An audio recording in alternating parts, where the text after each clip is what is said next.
ریاست وزارت کورای داخلی دوشنبه خبر داد که در اساس مراجعت یک ساکن پایتخت صاحب نظر علیف رهبر طربخانه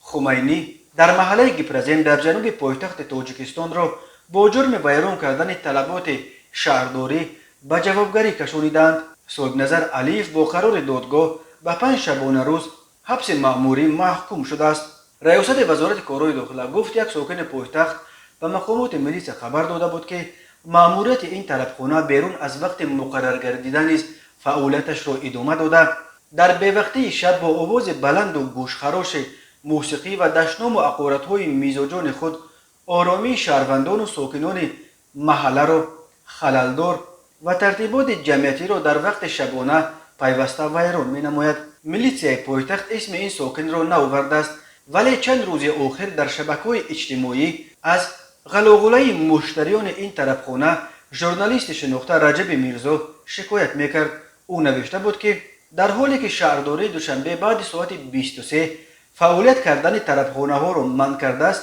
این طربخانه واقع در گپرزین بعد 24 و گاه ساعت‌های 1 و 2 شب هم باز است و داد و وای میزاجانش مردم را نمیگذارد که آرام خوب روند. در نتیجه مراجعت مذکور از جانب کارمندان میلیس شهر دوشنبه مورد سنجش همه‌جانبه قرار داده شده معین گردید که نقطه مذکور طربخانه خمینی نام داشته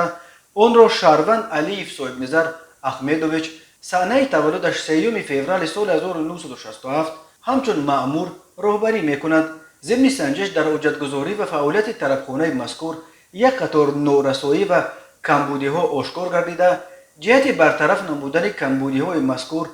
و موافقت نمودن فعالیت طربخانه به طلبات شهرداری یک قطار دستور سپارشات داده شد. اما مأموریت طربخانه